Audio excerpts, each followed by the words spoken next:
Well, basically, February 26th, Which one's which? that's when the Here IH, it comes. There you go. IHSA season starts, and you can no longer do anything with your It's trailers. fine, just as it is. Oh, because the going live there, it's Okay, cool. okay. They don't have freshman A and B, it's just Well, they freshman. Well, then cut, just- they I'll just cut a make bunch sure of you kids. use it. I mean, there's like 5 or 6 travel teams that feed into that school. So it's Cool. funny, Yeah, because just make sure Bartlett's, you mute all that. in my son's team,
this is the minutes from, the minutes approval.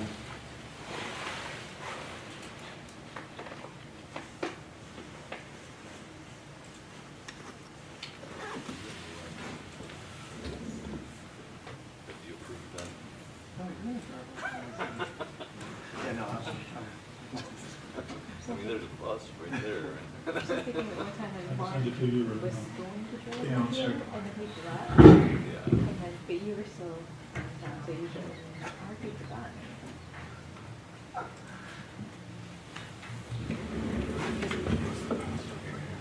it's hard, I mean, I know it's supposed to be all this. Hey, Mr. Bennett, what's the password for here for the PTHS 209?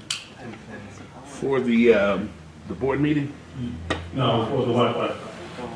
Oh. I don't know. The,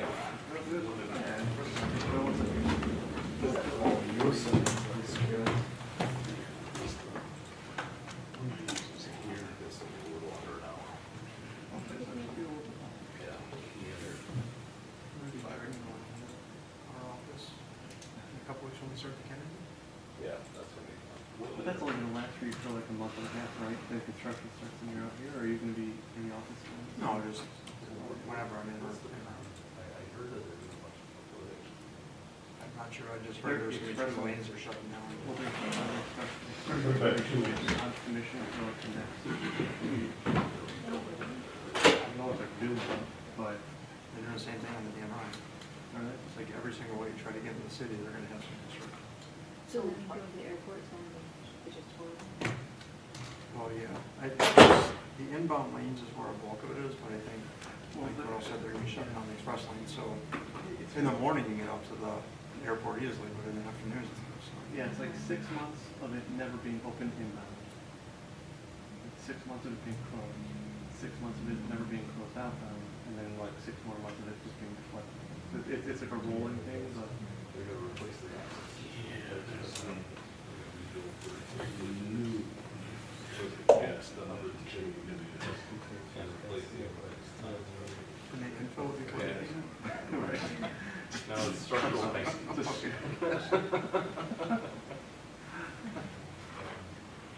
Inflation Reduction Act.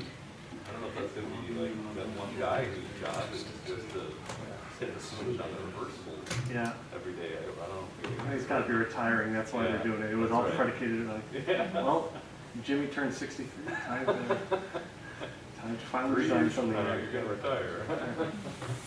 His workload is ridiculous.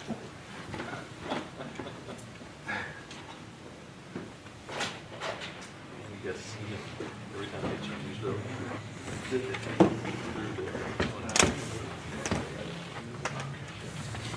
This is where you.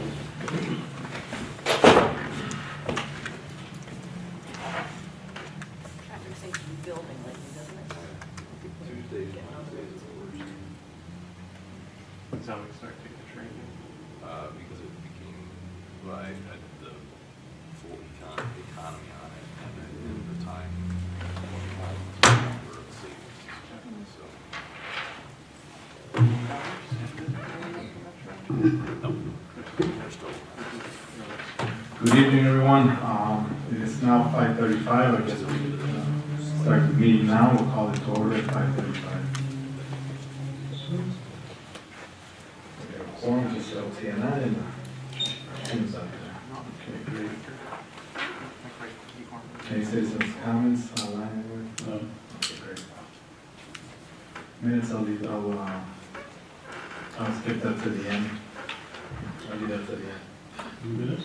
Yeah. Approval of the minutes from February 7th, February 7th. and this is the last meeting.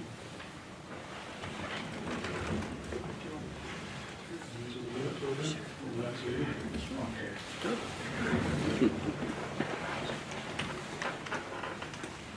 Typically what happens, we do an overview of them, Okay. one together, sorry, individually.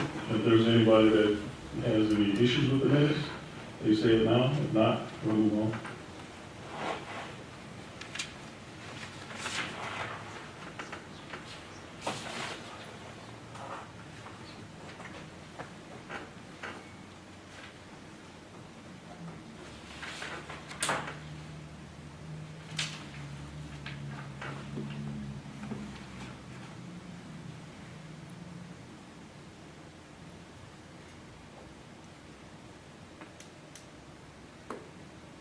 I apologize for that. Usually I'm so busy sometimes, you know. So yeah, we'll also understand for February 7th, 2023. Great. All right, FMP updates, these ones PMSA. Great, thank you. All right, thank you very much. All right, so today we're going to talk about a visit that we have with some PMSA students, and then we're going to talk about some ComEd incentives, and then the access control security camera projects, and then give you an update on where we stand with health and life safety.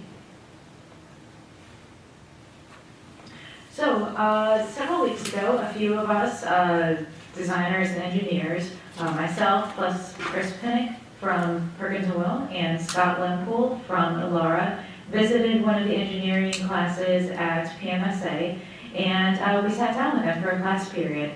They are working on engineering projects. There's 3 engineering projects. They're doing research, market research, interviewing potential users, and they sat down with us, they explained their projects, and we reviewed it with them, and we gave them tips and updates, and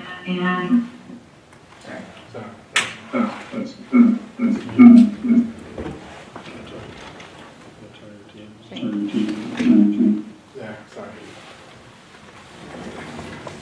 okay, all right, thank you. It was a really great visit, hearing what they had, and it was really enjoyable, and they're about 75% done with their designs right now, and we do look forward to coming back and visiting them closer to the end of the semester and seeing where they are. I'm going to turn it over to Carl to talk about the ComEd incentives now. All right, good evening. We were asked by the district just to provide a quick update on the financial incentives that the district has been able to realize through the first couple phases of the FMP projects.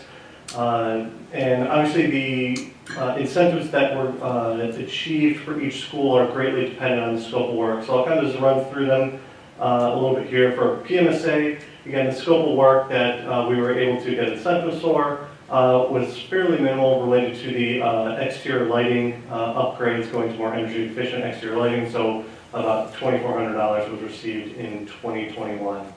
For East, where the bulk of the incentives were obtained, it was through the custom incentive program, where they essentially compare the building and look at the building, analyze it, create a baseline building, and then determine how your building is performing off of that baseline, and then award you incentives relative to that. So you can see that to date, Proviso East has received nearly $45,000 from ComEd. For the upcoming work, again, through the custom incentive program, we are estimating about $20,000 worth of incentives. And so Alara has been communicating with ComEd on the district's behalf and coordinating efforts here as they'll continue to do so going forward. At West, where we did not have the lighting replacement, whereas just HVAC, you can see the amount of incentives that we qualify for was a bit less than East, about $3,500 for each phase of work as we go forward here. You can really see from this how high of a priority ComEd places on lighting upgrades. So that is something that in the future, should West do a lighting upgrade, those incentives would be available to Proviso West. So all in, the design team working with ComEd has been able to secure about $74,000 worth of incentives from ComEd for the FMP work. Is there a maximum on these incentives? Per se, when you apply from, you apply for everything or just a certain section? For example, you're doing the HVAC, correct? Correct. So if we're spending, I mean, there's guidelines, right, criteria? Well, it's a little bit different. For the custom incentive program, they analyze the building and say, okay, you have a 250,000 square foot, high school. What is the baseline building performing to? And then they compare the work that you're performing, how that system will perform against that baseline. So, there probably is a theoretical maximum, you can get, zero energy. I don't know what that number is. That would be something that I have to reach out to Alara. But that's how they calculate how much incentive you get. With PMSA, whereas the prescriptive program, it's really just a one-for-one. If you replace this, this light that consumes this many, kW, and you reduce it by this percent, this is what you get. So it's fairly straightforward. Where the custom incentive program, because the projects are more complicated, they do a deeper dive into the incentive application. And this is something Laura Correct. does when they, during the design, I mean, when they're in the design stage, they, Right, they communicate with ComEd, they fill out the application, we get district assistance on that, completing the application, and then, they hear back from ComEd, this is the incentive that you're eligible for.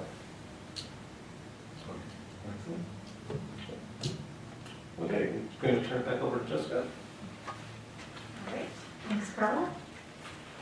All right, so I'm going to start with a overview of the schedule for both the access control Phase 2 project and the security camera upgrade project. So where we are right now with Phase 2 of the access control is we're just a few weeks away from completing the design. At this point, we anticipate issuing the documents to Gilbane for bidding at the end of March 24th, I believe.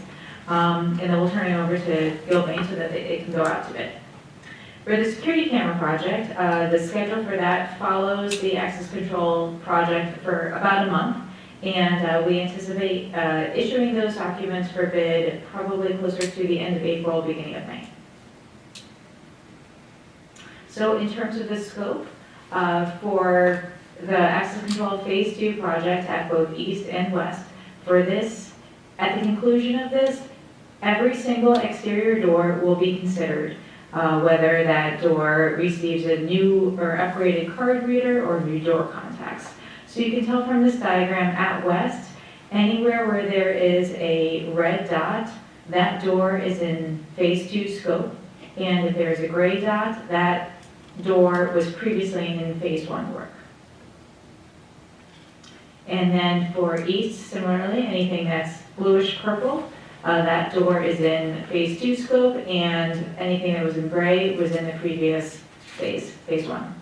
At PMSA, for this work, we are continuing access control Phase 1 work, and for all 3 schools, we are installing a voice radio transmitter system, and as well as a lockdown pull station and warning strobes. For the security camera upgrade, as I said, we will be issuing this one for bid closer to the end of April. We'll be installing about 950 new cameras. There will be a new installation of the new back-end system. And for this project, we will be using previously installed infrastructure that was done in the past few years during the previous parking lot improvements. And you can see a photo of the new infrastructure that we will be using in this new security camera upgrade project. Any questions? yes, I have 2 questions. So when it comes to the design of the camera system, is this something that, who decides where the cameras go? Okay, so we're going to be looking at where the cameras are, and then we're going to have a walk with LT in the next few weeks and going over the areas that need more coverage. So that's going to be in part the designers as well as with what the district would like to have covered. And that'll be LT with the security, right? The guys looking at the monitors. Correct, the security leads and camera room operators, correct. Ah, okay. All right. I see a little peeling on that photo. It's probably not pointing at the peeling, right? This photo is pointing at the actual access panel for the cameras, is it? That arrow, the yellow arrow? It's pointing, sorry, we could have extended it a little bit. Oh, I thought it was pointing to the peeling of the concrete. No, Finished we'll extend the arrow so that you're not calling attention to that. Oh, okay. And this is east? This is, we are doing this at all 3 schools. No, this photo. The photos, Yes. Oh, okay. You want to look at that peeling. Yeah, so last year, heavy paving, and then the work was led by Gilbane. We got together and showed them at least 30 to 40 different spots to be removed and replaced. Abby came out this past summer. Yeah, they spent about a week and a half at the beginning of the summer and remedied all of it. Yeah, so Prairie was put on notice, and so was Abby, and this work's been great. It's fine. I didn't mean to sidetrack that. That's okay, that's fine. Any other questions about this? No, that's, Not a question, but I do want to make sure that how the design is going related to the estimating, that we update the estimates, and I know that's in Michelle's court, because the estimate that we have now, I did mention to the team here at Proviso, that it was not correct, and that it was about at least like $1 million, $1.5 million more. So I'm sure you guys will get that information over to Gilbane for proper estimating once the design is complete. Yes, they do have the most current information as of a few weeks ago, I believe that's when we sent it. The design, the scope has barely changed since then, so what they have is very accurate. now these, sorry, I got one. These are POEs, or what kind of system is it? Yes. Yes. They're so we don't have to run independent file. So you don't have to run the Cat 5 probably already, or you have? Cat 6. Cat 6 is in there, okay. So pretty much just replacing the domes or whatever. It's new cabling. New cabling everywhere, new cameras in most places, but there's some existing cameras that will be utilized if they're compliant with the new back-end system. Great. Okay, and I'm sure some of the servers in that same floor, or server for the cameras, or are you just running it to, would you running the Cat 6 to the network? I believe they just go to any of the district's network infrastructure, and then they connect to the server back-end for the camera, central, there's central camera system. So I believe this ties to any IDF room. There's Jasons and switches throughout the buildings. Yeah. So you got Yeah, switches all over. and everything's put back to the server, correct. All right. Okay, the last item we'll discuss is just a quick update on the HLS items from the most recent, the district's most recent 10-year survey. I think the last time we provided an update on this was over a year ago, so kind of good to stay updated on this. Just as a reminder, there are 3 classifications when the HLS report is assembled: urgent, required, and recommended. Urgent is work that in the eyes of the code, in the eyes of the HLS manual, present an immediate hazard to the safety of the occupants, and that those items need to be corrected within 1 year. So things like potential structural issues, egress issues, fire protection, smoke detectors, those sorts of things. Then there are items that are required, which are items that are necessary. They're required by code. They refer to a specific passage in the building code that is a violation. They don't rise to the level of urgent, but they need to be corrected. These items need to be corrected within 5 years.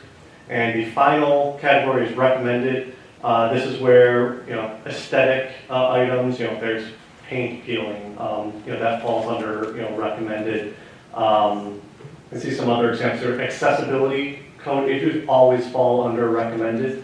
And this is something that whoever's performing the HLS survey, just can notice and put on the report. They are not required through any timeline for the district to complete. So to review the status at each school, at PMSA, currently, based on the last HLS report, there are no outstanding items, urgent, required, or recommended. This has been that way for, I think, a couple of years. Going over to West, as you can see in the previous phase of work, we completed all urgent items and all but one required item. The remaining required item is the concrete sunshade work, and that work is ongoing. And that is expected to be completed in August of this upcoming year. So at that point, the required items for Proviso West will be completed. And just to give a few photo snapshots of some of the HLS work that was completed at West, there was facade repair in several portions. This one was just on the field house. There were some upper panels that were failing, and those were replaced. Pretty consistent throughout both Proviso East and West was a significant amount of door replacement. And then some other more isolated items, for example, in the auto shop, a new grease separator was put in. You can see some of the plumbing work that had to be updated as well. At Proviso East, again, all the urgent items have been completed to date. For the required items, this is a multi-phase approach that follows along with the HVAC and electrical upgrades. So there are currently 27 items that will be completed in the summer 2023-2024 work, along with the HVAC lighting electrical project. Similar to both west and east, at the completion of this work, person will file paperwork with the Illinois School Board of Education on the Iowa system, so that way it's recognized that the HLS items were completed. And similar to west, just a few representative photos of the work that was completed. There's stair and railing repair outside the field house, again, doors and path of egress improvements, and then the mechanical electrical system replacement rounds out the balance of the HLS items and these. So, any questions on the HLS work?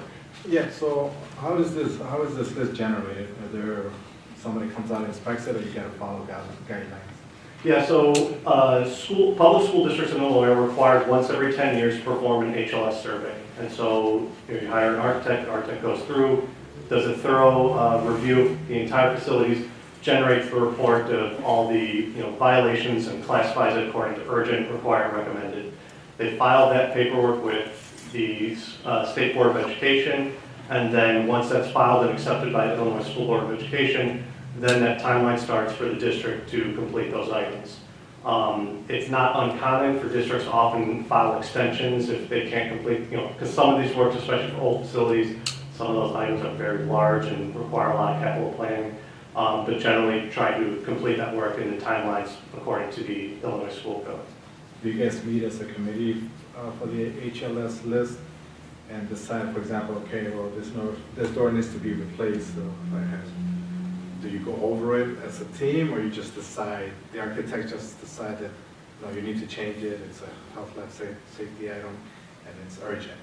Or do you ask the director or talk to somebody within the school district and kind of, there might be some items that, it's really not urgent, it's maybe required, or maybe it's not required, it's just recommended. Yeah, typically it's fairly clear cut with things that are urgent, and they all link back to, for urgent and required, they all link back to a specific passage in the code.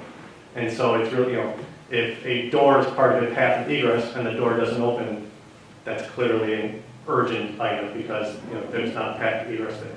When it comes to items that are recommended, there's a little bit more gray area there for discussion in terms of do we want to put this on there? Because again, it can be aesthetic items. A lot of these items are usually resolved by district staff, and I think actually for a lot of the ones that were on the report, LT and his staff has probably completed all those, which is why at the end of all the required items being completed, we'll go through and revisit the entirety of the report so that we can mark off not only just the required ones that were completed, but also the recommended ones that were completed. Okay, that leads me to another question, and this might be, it's probably not related to this, but for example, when you go and do your inspections, electrical, plumbing, whatever, this is a federal building. Is the municipality involved, like Maywood or Forest Park here? No, so schools, the governance of schools, the inside of schools falls under the Illinois School Board of Education, so the Illinois School Code governs. And so we coordinate with the Regional Office of Education, like in this instance, West 40, for permitting, occupancy, and things like that. And who does your inspections? For the 10-year inspections, architects perform those services. Plumbing inspections is. Oh, plumbing inspections, then we have, engineering, then we have, Or plumbing engineer, structural- mechanical engineer, structural engineer. Okay, so the architect who did the design goes out and does the inspection? Engineering firm will come out and. Or the engineering firm? Yeah, and it's not reviewing work that was performed, it's reviewing your current facilities. So there doesn't necessarily have to be a project tied to the 10-year inspection. I guess I'm trying to, is it a third party, that's what I'm trying to say? Sometimes, yes, like the plumbing inspector from the state. We have used, what's the name of the company, Tom, that we used this year at Proviso East, last year at Proviso East Stadium? Well, it's IDPH, It was another company that came out because IDPH. B&H Inspections. I'm sure you've heard of them. They're out of Carroll Stream, but they do inspections for Maywood, Westchester. A pretty good company. Okay, I was just wondering, because sometimes if we're inspecting our own work and we design the work, so I mean, This is not work we design, so this is just inspecting existing facilities. no, not related yeah. to this. I'm Oh, talking okay. general construction, so we do have most of the time third parties. I guess I'm trying to ask, does the architect who designed the project inspects his own, he inspects the work completed, or is it a third party? Because you don't bring a traditional inspector from the municipality So or the county. using a scenario, at Perkins and Will stop in Proviso East High School, and we would like a bathroom to be upgraded, and there's a 36-inch door opening. Immediately, the ADA compliant would say, no, you can't have a 36-inch door opening. What is it, 42, Carl?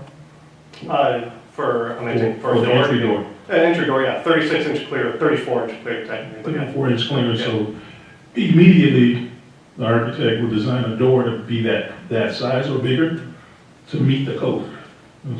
But maybe this answers your question a little bit more clearly. So Illinois School Board requires called inspections on work that we perform as a service to the district. So at the end of a project, we file a number of paperwork with the ROE that has our called inspection report that we provide along with the occupancy application. Okay, thank you. Any other questions? I did have just a comment, because we're going through the FMP refresh.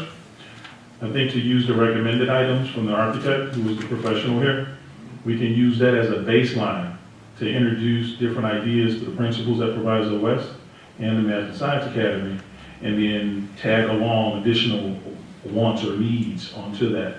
So let's make sure we have a list of the recommended items from the architect that was developed 2018, 2019, 2017, so that the principals and everyone else on the committee can see what the professionals recommended and kind of throw in, additional educational pieces. Absolutely. I'm sorry. What would be some of the, I see, some of the urgent items, like, I know you mentioned the door doesn't close, but it's open properly. Yeah. That's typically the most common urgent item is things related to the path of egress, fire alarm, smoke detection, things like that.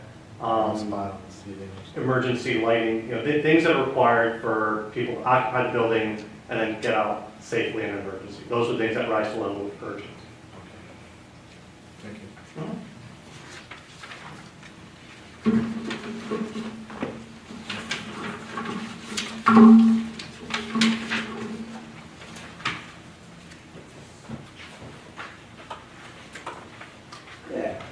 Pardon me, good afternoon, Michelle McClendon with Gilbane Building Company and Tom Weeks. So first up is our punch list update. I just let Tom do that one. All right, just to give you a quick update on the punch list, 2021 project punch list, D3 controls. We pretty much vetted out all the troubleshooting with the graphics and controls. So right now what we're doing is we're trying to get the training geared up and scheduled with the school district for the control items. That is a work in progress right now. My team and I are currently attempting to get that all scheduled. It's a coordination effort with the district and the maintenance teams and so forth. Proviso East fencing, it's one area of work that they are going to address once we get out of the weather. Right now, obviously with our thaw season, it's a little too wet out there to do anything, so once it starts to dry a little bit, they'll come out and pull up the grade to get to where it needs to be in that location. The bonding of the Proviso East parking lot, Abby is continuing to investigate and look at the options to remedy those areas that are currently ponding. We have not received a proposal or thoughts from them. We are working with them though to get that remedied. I'm hoping to get some information within the next 2 to 3 weeks on that item. Moving on to 2022, Proviso East doors. They came out, they being Bowler Construction came out late part of February and installed 65 doors. The only thing that they have not installed yet are the actual cores that go in those doors. Once those become available, they will come back out and put in the appropriate course. Generator side, pad for generator work, again, we need a couple of good days of weather to be able to pour that concrete. Any 2 or 3 days like we had yesterday would be fantastic. Our hope is that over spring break, we'll have a couple of those days, and they'll be out to get that pad poured, and then we'll get McWilliams lined up to get the generator placed on the pad. And then the last item on here is the curbs at West. Again, it's weather contingent. They're currently slated to be out here over spring break, again, weather permitting, to begin the corrective work on the curbs over Proviso West. That's my update on projects. I got a question about, Sure, go right ahead. so what was the issue with those three P3 controllers, the commissioning, or was it a hardware or software issue? No, it was just basically a coordination and integration effort between the control company, D3, and then LG's, the manufacturer's rep for equipment. And it literally was just going back and forth and making sure that the points were reading correctly. So that finally did get vetted out. Okay. Another question, with the Abby developing that proposal, I mean, how many years of warranty are they? Is it 1 or 2 that they give us? There's a 1-year warranty.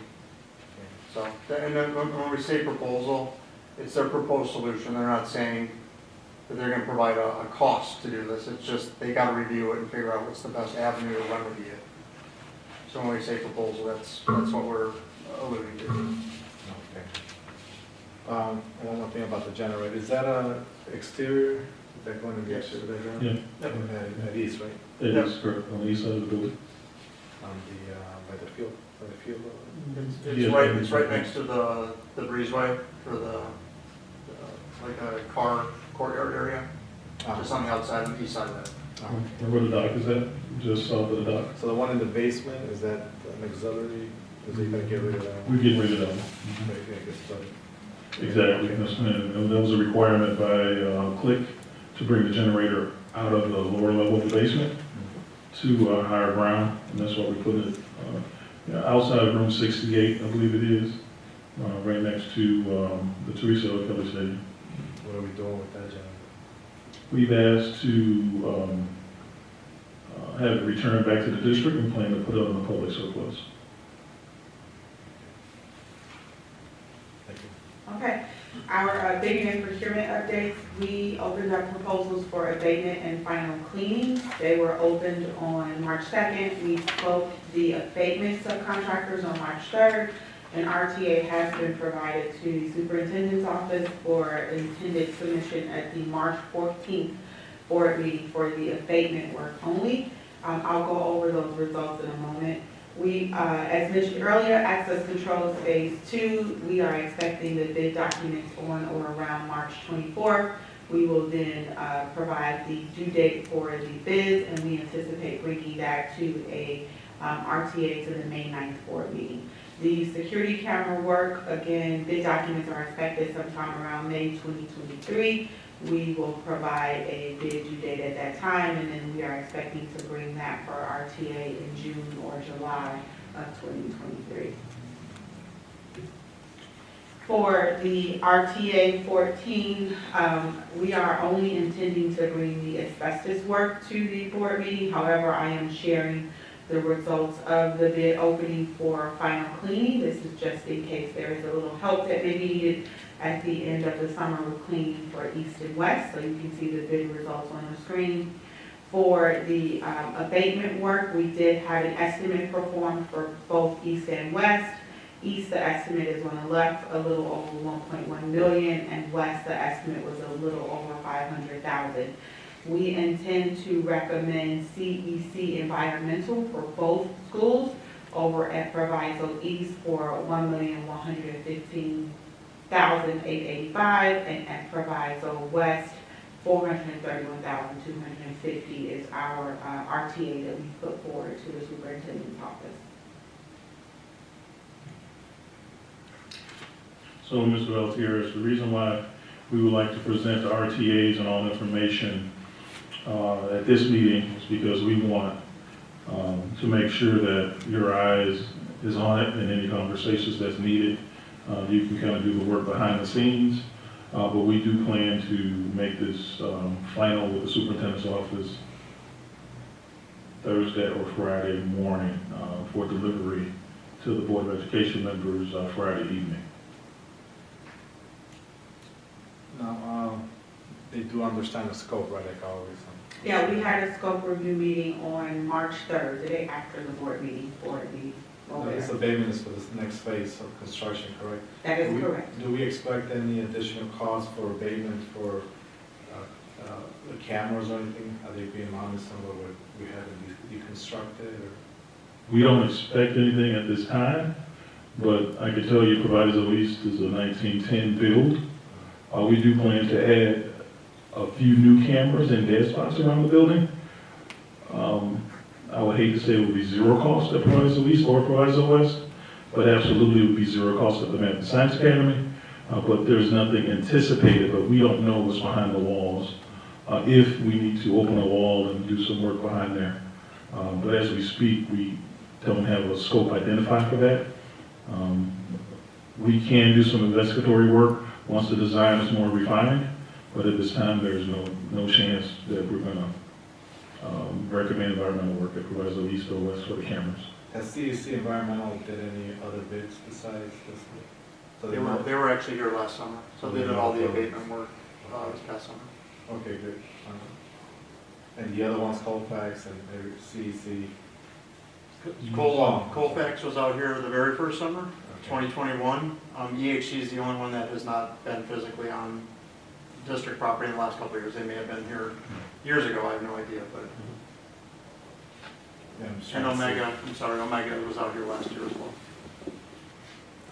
And they comply with prevailing wage and everything, right? Correct. They do.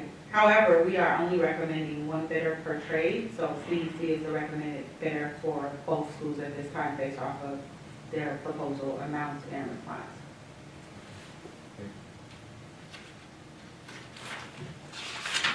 An update on the procurement, we did a pre-purchase package for Proviso West for the unit ventilators that are going in over on the first floor or ground level at Proviso West. The anticipated delivery at this time is between June 19th and June 30th. We are checking, we get an update every week from the supplier as to make sure we're maintaining that date. At this time, the schedule indicates that we need those by July 3rd to begin installation, and so we are on track at this time. Will this complete the air conditioning? This will, It will complete the classrooms, but there's a few large common spaces, like the gymnasium, the main field house, and a small portion of the E-wing will not be air conditioned. And the admin wing. And the admin wing. Yes. The what? No new air conditioning in the main office, but it is air conditioned as we speak. But it will not have unit ventilators. It'll still be on the air handler system. To the office. Yes. One thing, if I could add, Michelle, please. Related to the VUVs for the classrooms, can we get ahead of it and maybe have a conversation with the manufacturing company of the units to talk about those orientations of those valves to ensure that, The locations are known? yes, ma'am. Yeah, so if you recall, we had a meeting with them back in September-ish. So what they ended up doing is they identified in the shop drawings the orientations that were discussed at that time, where you wanted them. And then they assured us that there would be no deviation from that. Perkins Wall and the design team reviewed the orientations, approved it, and that's how they're going to come out. So cross the fingers, you should have no issues with orientation. And this is so that we can have proper maintenance of the systems to clarify. Correct. Yeah, the next one's for you. Now, the VUVs don't work the same as the VAVs, right? This works with a chiller? The VUVs are And then those the units inside the classroom. It's like, pretty much like in a hotel, kind of. Yeah, they pull their outside air. Yeah, they pull their outside air right from the window on the exterior wall. Okay. So There's a cooling and a heating coil inside with a blower motor, with a control stack on the wall of the door. Just a glorified window unit, maybe? Not A little really. bit more no, efficient. yeah, It's a little bit. yeah, not really. All right, construction expenditures to date, just identifying this again from basically the projects from 2020 through 2022. Just identifying what the original contract values were. So we had $83,846,000 in contracts to date. This is again prior to this upcoming work. This is just through last summer. We're still carrying around $2.4 million in retainage. We've got 5.4 million contract work that still needs to be completed. And then we're showing what our estimated contract, our final contract values are. And what we're ending up showing right now is a net savings over this duration of about $650,000 to the district from 2020 through 2022. Taking a quick look again at the cash flow projections, this is updated through the January billing cycle. Again, you can see where we're currently standing on the left side, which is phase 1, sequence 3, and phase 2, sequence 1, which is the 2022 work. And then on the right-hand side is the look ahead, the cash flow projection for 2023 through 2024 for the contracts that were just left. And then the last thing I wanted to identify on here, just wanted to give you a quick allowances update and summary of how the allowances have been expended. Again, this is starting in 2020, working our way through this past summer. If you look at the top of your screen, you've got the amount of allowance returned if contract is closed, so that every item, every number that's under that line item, that's where contract's been closed and the money's been returned. Looking on the right-hand side, you've got the potential amount of allowance returned, and these are for items where the contracts are still remaining open. So in essence, your $937,000 in savings that you see on the left-hand side, that is realized, that is what's been saved to date on the allowance side of things. And then on the number on the right-hand side, that is what we're estimating. So allowances that have been expended to date, you know, we're still reconciling, things of that nature. That's showing what the potential additional savings are.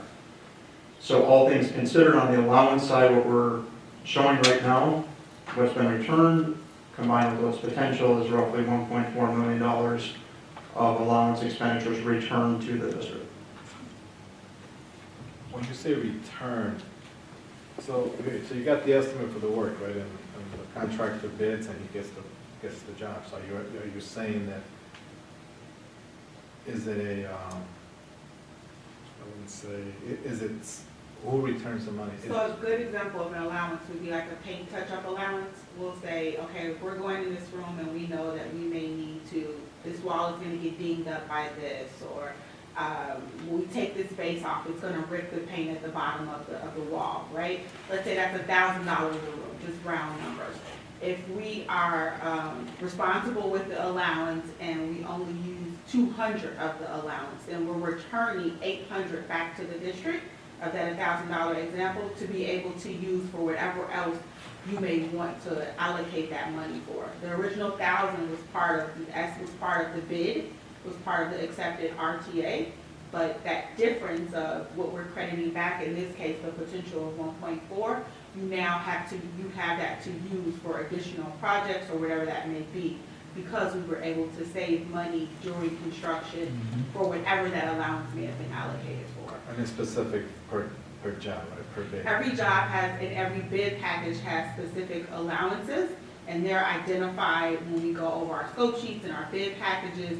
For instance, we don't know all the time it's above the ceiling, so we may have an allowance for opening up the ceiling so that we don't come back and say, we need another $100 to open up this ceiling. Here's an allowance, we go in, we open it up, we're able to determine what it is, and we're able to say, okay, we can return that money now that we've been able to do our work and understand the extent of the work that needs to be done. Is it different for each job or is it a percentage? It is different for each project. So depending on, for example, Over at East, there's a lot more unknowns in the ceiling because of the age of the building and the type of work that we're doing, where we're doing most of the mechanical work above the ceiling versus versus West, where we're just opening up the perimeter wall. And so there's some unknowns in the chase that runs there, but very little as opposed to what we see at East. So the allowances vary depending on the scope of work and our previous knowledge of the building and how much we've had to do in each area. Great, thank you. So great job, Gilbane. Proviso Township High Schools really appreciate your hard work and protecting our allowances dollars that was approved by the board. And now that this money is not needed, it's going to come back into the program. So great work, appreciate it. Thank you. Thank you. And then I believe our last item is just an update on student engagement. We do have our internship application open. For those that are listening out there, it isn't due until April 1st, but please get your application and your videos in. The internship starts June 19th and will complete August 11th. We've also proposed a couple of items or engagement opportunities with the students of Proviso Township High Schools.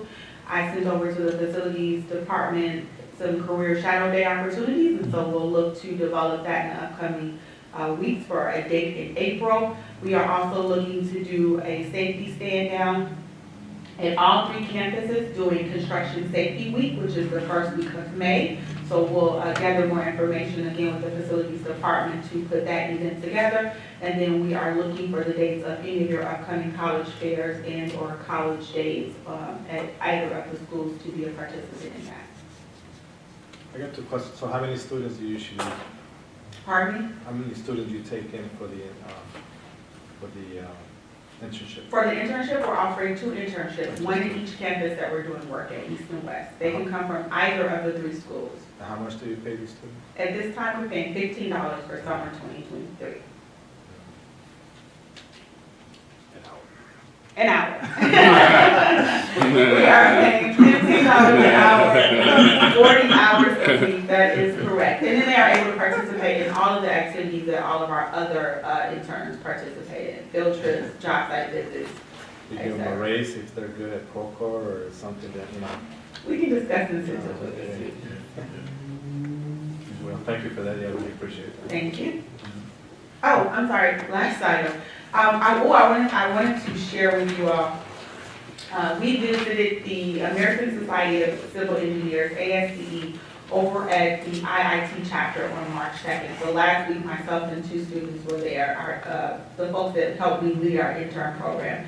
We were invited to attend the meeting by Dulce Rivera. She is a graduate of Proviso Math and Science Academy, and Dulce was also an intern with Gilbane. She was one of the first interns that participated in the program in the summer of 2021. So you can see her on the right in the photo.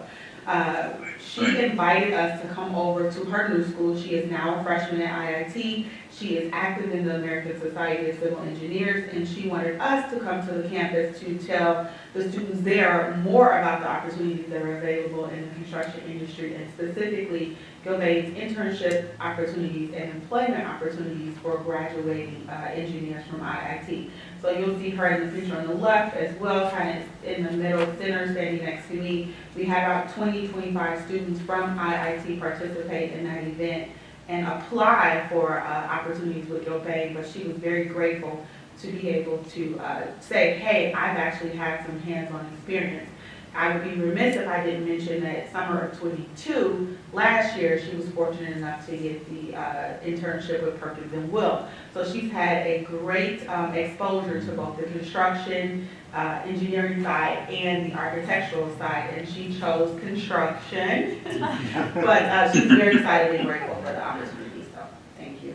Great, thank you. And if I may, Mr. Valtorez. Mr. Valtorez? Yes. Yes, if I may, I would like to just thank Ms. McClendon and Mr. Dolica around the work they're doing with our scholars. Thank you all so very much. I also would like to say thank you to the $5,000 that you all donated for the United Negro College Fund Scholarship. Thank you all so very much. No, thank you. Our pleasure. Thank you. Thank you. Great work.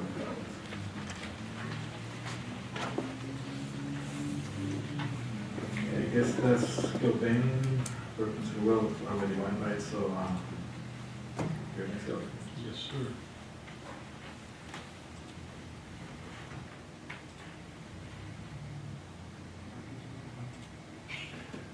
So getting started with the Proviso East updates from March 7th, 2023, over in the field house at Proviso East in the wrestling room. Preventative maintenance was performed on the air handler, and the belts was changed, and a brand new motor was actually installed as well. Over at Proviso East in the old trash chute room, the room was cleaned, bookshelves were added back to the space. The space has been turned back over to the book room clerk to make sure that they store books and be ready for students over at Proviso East High School.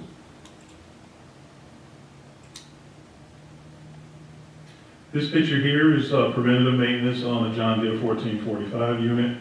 The drive shaft, the U-joints, grease fittings, and the stabilizing linkage was all greased, adjusted, and ready for grass maintenance, hopefully sometime soon. Over at Proviso West in the kitchen, we had a chance to do some house cleaning work inside the kitchen. You notice the picture on the far left here is one of the air grills that was kind of dirty and creepy. And over to the right here, it was painted and cleaned. On the far right here is a ceiling fan that was dirty. And on the bottom left here, this is the work that was completed by Sergio. He's doing a great job over at Proviso West High School. Moving on to the work in the exterior portion of the student cafeteria. This is a large exhaust ventilation. It was sanitized and cleaned and put back in operation. The filtration devices on the back portion was replaced as well. There's no further work needed at this time in this space. This is a highlight here on the far left. You'll see lights burned out in the kitchen.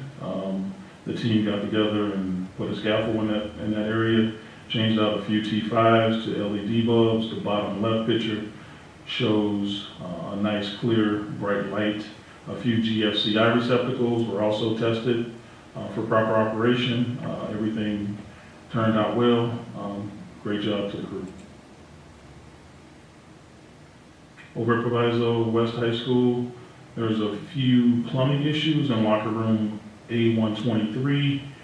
It was found that the bottom portion of the locker room waistline had broken off here, picture on the far left, the P-trap here in the center, another picture here on the far right of the broken waistline. We're working with Martino Construction to get this work done over spring break on or around March 20th. And we're hoping to have this back up and running right after spring break, 27th. Moving on to some work that was done that's mandated by state to be compliant in the pool over Proviso West. You notice that the filter device in the bottom of the pool. We had a professional diver come in to test to make sure that the proper water flow is flowing through the filter and making sure that everything is in compliance with the state.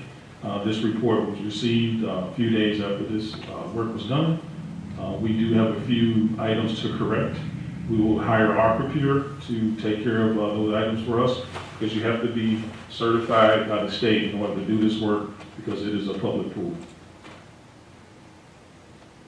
A few plumbing fixtures over in A23 locker room updated. On the picture here in the center, you notice it's an old outdated sink with a P-trap and faucet. We upgraded the sink to a new sink, and mixing control valves for the new water device and a new P-trap. Sergio Tellis is a plumber over at Proviso West. He's doing a great job. Moving on to the Math and Science Academy. Sergio Tellis from Proviso West was dispatched over to the Math and Science Academy to clean out the grazing kettle drain. He arrived at roughly 100 feet, put some sanitizer in there. This is back operational, and the kitchen staff can start to use this grazing pan as of early March. Also at the Math and Science Academy, Classroom 418, there was a blower motor in the ceiling that was found defective during preventative maintenance techniques. The motor was replaced, so was the capacitor. We tested the airflow to ensure that it was at the proper temperature. On the far left here, you see it's right at 71.4. We shoot for 72 degrees. The elevators over at Math and Science Academy, elevator number 1, passenger elevator for the students and staff. The new motor was installed by Motion Solutions. Forest Park was out to give it a final clean bill of check to make sure everything was installed correctly. Everything passed. The freight elevator here at Math and Science Academy received a few brake pedals on the armatures of the motor. We do need to get a new inspection on the freight elevator, which is near the maintenance department, just west of the passenger elevators. Outside at door 5 and door number 1, it was mentioned about 4 or 5 months ago that there were some repairs needed. We do have this work planned for March 21st, weather permitting, of course. This will require shutting down one or both exits to make sure we have proper scaffolding in that area. This work is planned during spring break because we're hoping not to have too much staff and no students during that time. And we do plan to change that yellow to some type of platinum bare gray. Also over at the Math and Science Academy, you'll notice on the far left, some air handler dampers that was completely replaced. I'm sure everyone who come into door number 5 have noticed that sometimes the doors would almost take your fingers off. We have actively put this back on our BAS system. We have about 75% balanced the system, but we do need to purchase some more components to make sure that this work is complete, but we will need to add this to the new FMP refresh. That work we cannot do. We do need a professional to design it and get it estimated by Gilbane and get it out to bid to bring the system of Proviso Math and Science Academy back into a 100% working operationally. That is all the updates I have. I want to thank Purpose and Will and Gilbane for their student engagement opportunities. No doubt, there's a lot of positive things going on. And I just want to thank you on behalf of the operations department. Great job, and we're looking forward to a great 2022, 2023, 2024 summer. Anybody have any questions?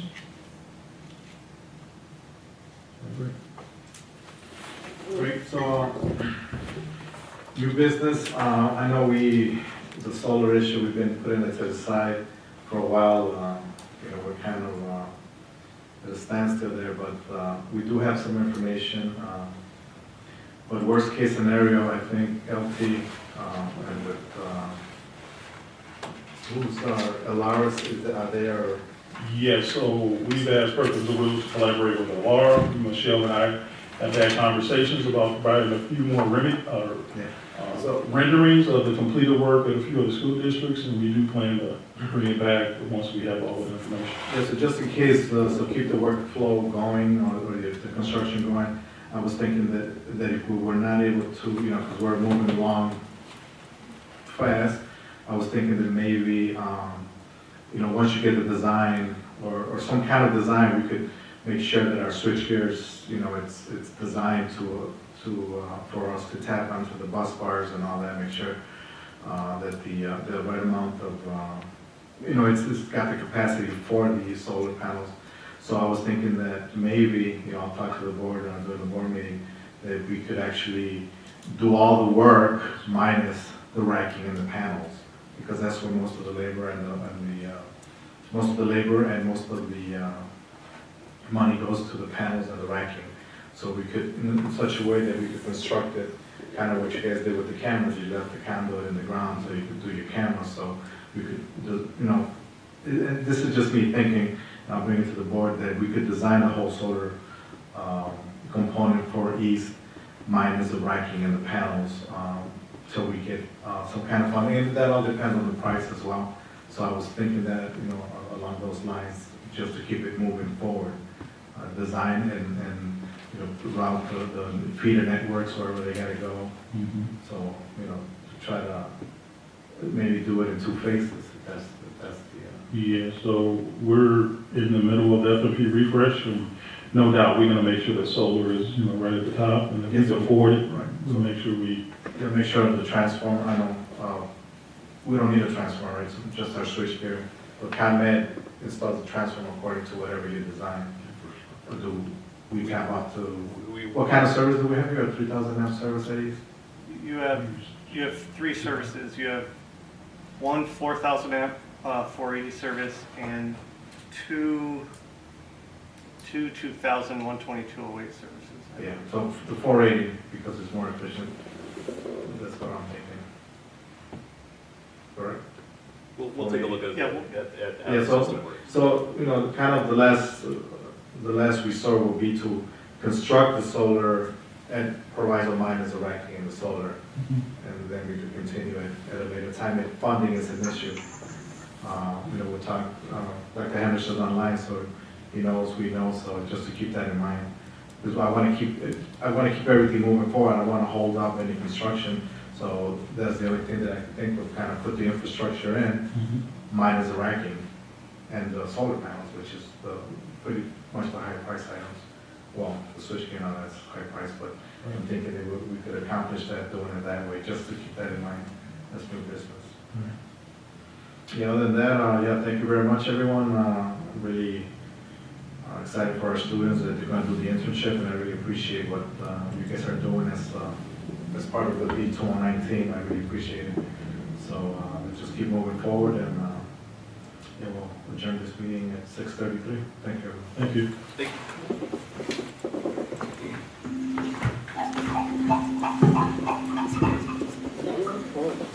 All right, good night.